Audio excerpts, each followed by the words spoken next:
여러분, 혹시 이런 생각 해보신 적 있으신가요? 겨울만 되면 보일러를 켜는 게 두렵다. 돈 새는 소리가 들리는 것 같다. 그래서 춥다 싶으면 끄고, 또 추우면 다시 켜고. 아껴 쓰는데 왜 난방비는 점점 더 나올까? 사실 많은 분들이 모르고 계시는 진실이 하나 있습니다.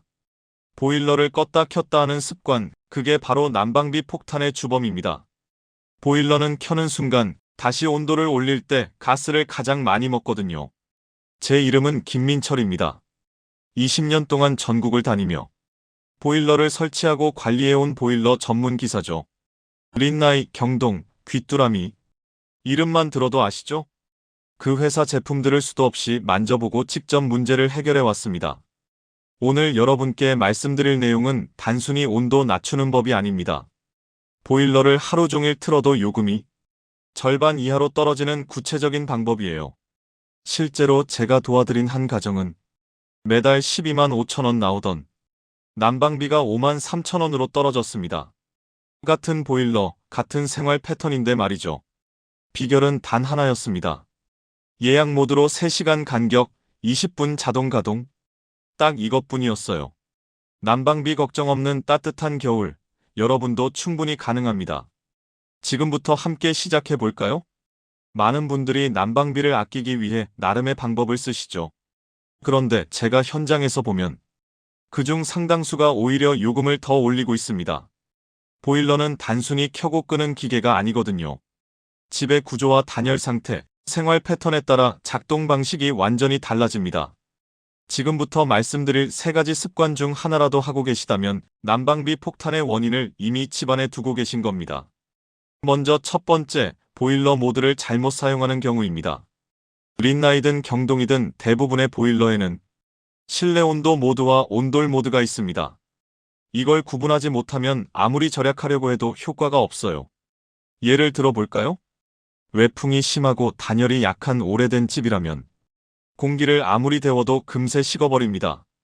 이런 집은 온돌 모드로 바닥을 따뜻하게 데워야 해요. 바닥이 따뜻하면 공기가 조금 차가워도 몸이 덜 춥게 느껴지거든요. 반대로 단열이 잘 된 새 아파트나 방마다 보일러 조절기가 따로 달린 집이라면 실내 온도 모드가 훨씬 효율적입니다. 공기를 데워도 열이 오래 머물기 때문에 보일러가 자주 켜질 필요가 없으니까요. 즉, 집 구조와 단열 상태에 맞게 모드를 선택해야 가스비를 절반 가까이 줄일 수 있습니다. 두 번째는 많은 분들이 무심코 하는 보일러 껐다 켰다 습관입니다. 춥다고 켜고 덥다고 끄고 또 추워지면 다시 켜는 걸 반복하시죠. 그런데 이 방식은 에너지 낭비의 대표적인 원인이에요. 보일러는 온도를 올릴 때 가장 많은 가스를 사용합니다. 이미 따뜻한 상태를 유지하는 것보다 차가워진 바닥과 공기를 다시 데우는데 훨씬 많은 에너지가 들어요. 쉽게 말씀드리면 냉장고를 껐다 켰다 하는 거랑 똑같습니다. 냉장고를 계속 켜두면 일정한 전력만 쓰지만 꺼뒀다가 다시 켜면 처음 냉기를 만들기 위해 전기가 훨씬 더 들어가죠. 보일러도 마찬가지입니다. 온도를 일정하게 유지해주는 게 켜고 끄는 걸 반복하는 것보다 훨씬 경제적이에요. 결국 보일러를 오래 켜면 돈이 더 든다는 건 잘못된 상식입니다. 문제는 얼마나 오래 켜두느냐가 아니라 얼마나 자주 껐다 켰느냐거든요. 세 번째는 정말 많은 분들이 오해하고 계신 외출 모드입니다. 집을 비우니까 꺼야지, 그게 절약이지. 이렇게 생각하시죠? 하지만 짧은 외출, 즉 6시간 이하라면 외출 모드를 누르는 게 오히려 손해입니다. 보일러는 껐다 켤 때, 즉 재가동 시점에 평소에 300% 가까운 가스를 소모해요. 왜냐하면 식어버린 실내 온도를 빠르게 끌어올리기 위해 보일러가 최대 출력으로 돌아가기 때문이죠. 그래서 마트 다녀오거나 병원 갔다 오는 정도의 외출이라면 보일러를 그냥 켜둔 상태로 온도만 2도에서 3도 정도 낮춰놓는 게 훨씬 절약됩니다. 반대로 2박 3일 여행처럼 집을 완전히 비우는 경우에만 외출 모드를 사용하는 게 맞아요. 외출 모드는 원래 동파 방지용으로 만들어진 기능이거든요. 이 3가지만 고쳐도 난방비는 눈에 띄게 달라집니다. 보일러는 단순한 기계가 아니라 습관에 반응하는 기계예요. 습관을 바꾸면 난방비도 바뀝니다. 제가 현장에서 가장 많이 듣는 말 중 하나가 이겁니다. 보일러는 그냥 켜고 끄는 것밖에 모르겠어요. 그런데요, 대부분의 가정이 그 그냥 때문에 매달 몇만 원씩을 허공에 버리고 있습니다. 보일러에는 거의 모든 모델의 예약 또는 타이머 기능이 들어 있습니다. 하지만 실제로 그걸 제대로 활용하는 분은 10집 중 1집도 안 돼요. 이 기능 하나만 잘 써도 난방비가 반으로 줄어듭니다. 작년 겨울 제가 방문한 한 가정 이야기를 해드릴게요. 매달 난방비가 12만 5천 원 정도 나왔습니다. 그런데 보일러를 완전히 끄지 않고 3시간 간격 20분 자동 가동으로 예약을 설정해드렸어요. 그 결과 다음 달 고지서 금액이 5만 3천 원으로 떨어졌습니다. 같은 보일러, 같은 생활 패턴. 다른 건 오직 예약 설정뿐이었어요. 이게 바로 보일러가 가진 숨은 절약 비밀입니다. 보일러는 켜는 순간 가스를 가장 많이 써요. 그래서 자꾸 껐다 켜는 대신 정해진 주기로 짧게 자동으로 돌려주는 게 훨씬 효율적이거든요. 쉽게 말하면 보일러에게 언제 일하고 언제 쉬어야 하는지를 미리 알려주는 겁니다. 그럼 기계가 스스로 최적의 타이밍에 움직이기 때문에 가스 낭비 없이 실내 온도를 일정하게 유지할 수 있어요. 그럼 구체적으로 어떻게 설정하느냐? 가장 기본적인 세팅은 3시간 간격으로 20분 자동 가동입니다. 이건 일반적인 겨울 날씨 기준이에요. 보일러가 20분 정도만 돌아도 바닥이 충분히 데워지고 그 열이 2시간 이상 유지됩니다. 즉 계속 켜두지 않아도 따뜻함이 이어지는 거죠. 반대로 너무 오래 꺼두면 바닥이 완전히 식어서 다시 데우는데 훨씬 많은 가스가 들어갑니다. 그래서 짧게 자주 자동으로 가동하는 것이 가장 경제적인 방식이에요. 만약 한파가 심한 날이라면 조금 조정이 필요합니다. 그럴 땐 2시간 간격 30분 가동으로 바꿔주세요. 이렇게만 해도 실내 온도가 안정적으로 유지되면서 보일러가 불필요하게 과열되는 걸 막을 수 있습니다. 그리고 외출할 때는 꺼야 한다는 생각, 이제 바꾸셔야 합니다. 짧은 외출이라면 외출 모드를 누르지 말고 그냥 온도만 2도 정도 낮춰두는 게 훨씬 절약돼요. 예를 들어 평소에 21도로 맞춰두셨다면 외출 시에는 19도로 설정하세요. 집이 완전히 식지 않기 때문에 돌아왔을 때 빠르게 온도를 회복할 수 있고 보일러가 무리하지 않아 가스량도 크게 줄어듭니다. 또 하나 중요한 포인트가 있습니다. 온수 온도예요. 이거 대부분 너무 높게 설정해 두십니다.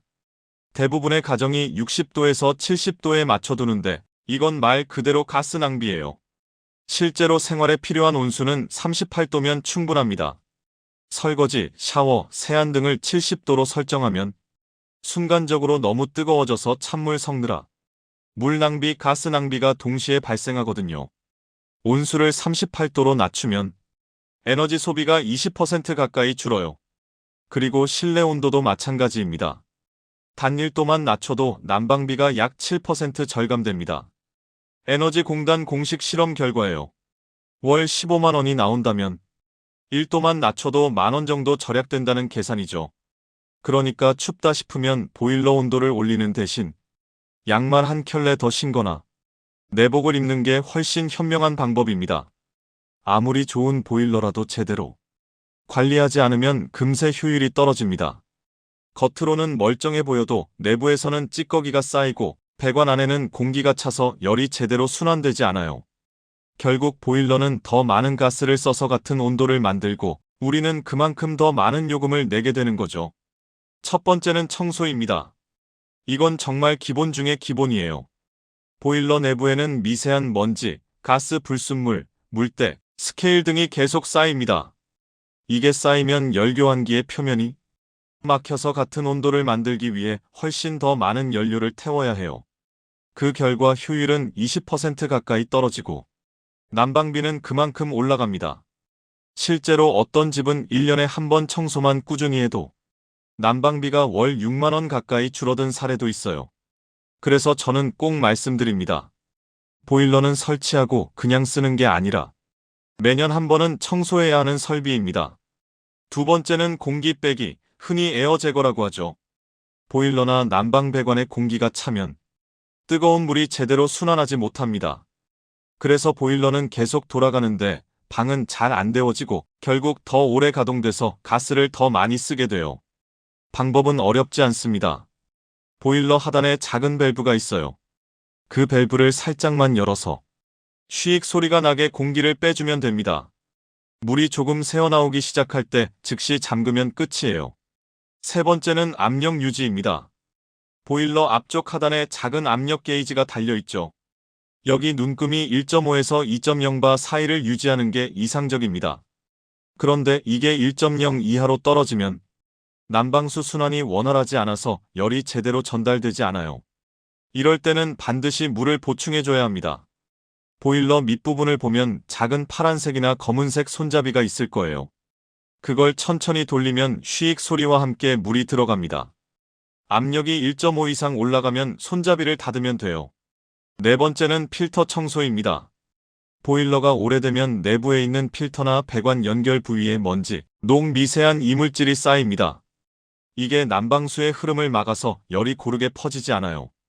이걸 6개월에 한 번만 청소해도 보일러 효율이 10% 이상 좋아집니다. 보일러 설정을 아무리 잘 해놔도 집안이 새듯이 열을 잃고 있다면 난방비는 결코 줄지 않습니다. 결국 보일러의 효율을 높이는 마지막 퍼즐은 단열과 습도 그리고 체감도 관리입니다. 먼저 단열 이야기를 해볼까요? 겨울철 난방비를 잡는 가장 확실한 방법은 따뜻한 공기가 밖으로 빠져나가지 않게 막는 거예요. 특히 북향창은 외풍이 심하고 햇빛이 거의 들어오지 않기 때문에 열 손실이 가장 큰 구역입니다. 이럴 땐 창문 전체를 에어캡, 즉 뽁뽁이로 덮어주세요. 그 속에 공기층이 있어서 훌륭한 단열재 역할을 합니다. 창문 크기에 맞게 잘라서 분무기로 물을 뿌리고 붙이면 끝이에요. 그리고 현관문 하부, 여기가 진짜 문제입니다. 밖에서 찬바람이 가장 많이 스며드는 곳이 바로 이 틈이거든요.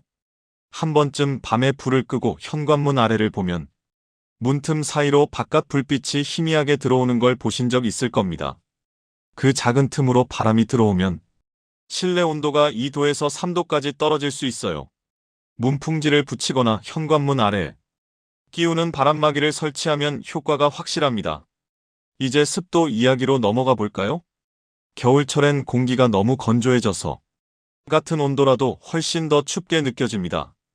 건조한 공기는 열을 머금지 못하기 때문이에요. 실내 습도를 50% 정도로 유지하면 체감 온도가 무려 3도 가까이 올라갑니다. 이 말은 보일러 온도를 1도에서 2도 낮춰도 몸이 느끼는 온도는 그대로라는 뜻이에요. 가습기가 없다고 해서 걱정할 필요는 없습니다. 젖은 수건을 방 한쪽에 걸어두거나 빨래를 실내에서 말리는 것만으로도 충분한 가습 효과를 볼 수 있어요. 다음은 바닥 냉기 차단입니다. 많은 분들이 보일러를 올려야 따뜻하지 라고 생각하지만 사실 체감 온도에 가장 큰 영향을 주는 건 발입니다. 발이 차가우면 몸 전체가 식어요. 그래서 거실이나 침실 바닥에는 러그나 카펫을 깔아두는 게 좋습니다. 이건 단순히 인테리어용이 아니라 바닥에서 올라오는 냉기를 막고 열을 오래 머물게 하는 효과가 있어요. 두꺼운 카펫 하나만 깔아도 체감 온도가 2도 정도 올라갑니다. 그리고 실내에서도 슬리퍼나 수면 양말을 꼭 신어주세요. 맨발로 다니면 발바닥에 열이 빠져나가면서 금세 추위를 느끼게 됩니다. 마지막으로 의류 보온입니다. 보일러를 조금만 낮춰도 춥지 않게 만드는 가장 확실한 방법이 바로 옷이에요. 실내에서 내복을 입거나 양말, 목도리를 착용하는 것만으로도 체감 온도가 약 2도 정도 올라갑니다. 특히 목과 손목, 발목, 이 세 부위를 따뜻하게 하면 혈류가 원활해지고 몸 전체가 훨씬 포근하게 느껴져요. 보일러 온도를 올리는 대신 가벼운 니트 한 겹이나 실내용 조끼를 더 입는 게 훨씬 경제적입니다. 난방비를 줄이는 방법은 거창한 기술이 아닙니다. 사실 하루하루의 생활 습관 속에 그 답이 숨어 있어요. 먼저 온수 사용 습관부터 바꿔볼까요? 대부분의 가정이 하루 종일 조금씩 뜨거운 물을 틀었다 잠갔다 하죠. 설거지할 때, 손 씻을 때 잠깐 찬물 대신 온수를 쓰곤 합니다. 그런데 이게 바로 보일러가 쉴 틈 없이 계속 켜지고 꺼지게 만드는 주범이에요. 보일러는 켜지는 순간 가장 많은 가스를 씁니다. 따라서 온수를 자주 짧게 쓰는 것보다 한 번에 몰아서 사용하는 것이 훨씬 효율적이에요. 예를 들어 설거지를 할 때는 미리 찬물로 기름기를 닦아내고 마지막에 온수로 한 번에 헹구는 겁니다. 샤워도 마찬가지예요. 물을 틀어놓고 준비하는 동안 흘려보내지 말고 들어가기 직전에 틀어서 빠르게 마치면 가스비와 물값이 동시에 절약됩니다. 다음은 요리 후 열 활용법입니다. 밥솥, 오븐, 전자레인지, 가스레인지. 이런 가전제품들은 요리가 끝난 뒤에도 꽤 오랫동안 열을 품고 있습니다. 그런데 대부분의 분들은 끝났으니까 닫아야지 하고 바로 덮거나 꺼버리죠. 요리 후에는 잠깐이라도 뚜껑이나 문을 열어두세요. 밥솥에서 나오는 증기나 오븐의 잔열만으로도 주방과 거실 온도가 은근히 올라갑니다. 요리를 하며 생긴 열을 버리지 않고 남긴다. 이 작은 습관 하나가 난방비를 줄이는 큰 비결입니다. 낮과 밤의 온도 차를 이용하는 것도 중요합니다. 낮에는 인위적으로 데우기보다 햇빛으로 집을 따뜻하게 만드는 게 가장 경제적이에요. 햇살이 들어오는 방향의 커튼은 활짝 열어두세요. 특히 남향 창문이 있는 집이라면 그 햇빛을 적극적으로 활용해야 합니다. 낮 동안 들어오는 햇살은 단순한 빛이 아니라 자연이 주는 무료 난방이기 때문이죠. 반면 밤이 되면 이야기가 달라집니다. 해가 지고 기온이 떨어지면 창문을 통해 열이 빠져나가므로 두꺼운 커튼이나 암막 커튼을 꼭 쳐두세요. 유리창으로 빠져나가는 열 손실을 30% 이상 줄일 수 있습니다. 낮에는 햇빛으로 데우고 밤에는 커튼으로 열을 가두는 것. 이 단순한 두 단계만 잘해도 보일러 작동 시간이 눈에 띄게 줄어듭니다. 그리고 전기장판과 온수매트 활용법입니다. 겨울철엔 실내 전체를 뜨겁게 만들기보다 사람이 머무는 곳만 따뜻하게 하는 게 훨씬 경제적이에요. 전기장판이나 온수매트는 공간이 아니라 몸을 직접 데우는 난방이기 때문에 보일러 온도를 2도에서 3도 낮춰도 충분히 쾌적하게 지낼 수 있습니다. 예를 들어 실내 온도를 21도에서 18도로 낮추고 전기장판을 약하게 틀어두면 체감 온도는 오히려 따뜻하게 느껴져요. 게다가 전기요금은 한 달에 5,000원에서 10,000원 정도밖에 들지 않습니다. 반면 보일러 온도를 1도만 높여도 가스비는 평균 7%나 올라가요. 즉 보일러 대신 전기장판을 활용하는 것이 경제적으로 훨씬 현명한 선택이라는 뜻이죠. 여기까지 실천하셨다면 여러분은 이미 절반의 난방비를 아끼고 계신 겁니다. 그런데 놀랍게도 여기서 더 줄일 수 있는 방법이 있습니다. 바로 정부가 직접 지원하는 난방비 절약 제도들을 챙기는 거예요. 먼저 에너지 바우처 제도입니다. 겨울철 난방비를 직접 지원해주는 대표적인 정책이에요. 정부에서는 저소득층, 차상위 계층, 기초생활수급자 그리고 세대원 중에 65세 이상, 노인, 6세 미만 아동, 등록장애인, 임산부가 있는 가구라면 겨울철 난방비를 현금처럼 사용할 수 있도록 에너지 바우처를 제공합니다. 지원 금액은 1인 가구는 약 29만원, 4인 가구 이상은 최대 70만원까지입니다. 이 금액이 어디에 쓰이느냐? 도시가스요금 고지서에서 자동 차감되거나 카드 형태로 지급되어 전기나 LPG 요금에 사용할 수 있어요. 신청 방법도 어렵지 않습니다.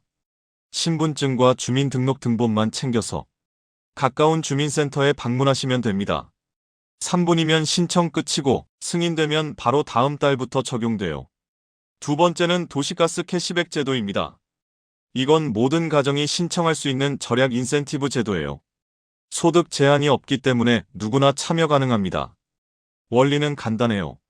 전년도 같은 기간보다 가스 사용량을 줄이면 그 절감한 만큼 현금이나 포인트로 돌려받는 제도입니다.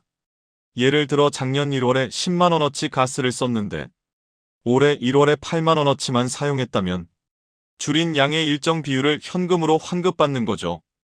도시가스사 홈페이지나 모바일 앱에서 회원 가입 후 도시가스 캐시백 참여하기를 클릭하면 신청 끝입니다.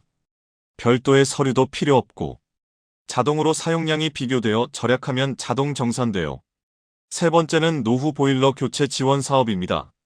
10년 이상 된 보일러를 사용 중이라면 이건 반드시 확인하셔야 합니다. 지자체별로 조금씩 차이가 있지만 일반적으로 고효율, 콘덴싱 보일러로 교체할 경우 최대 30만원까지 지원을 받을 수 있어요.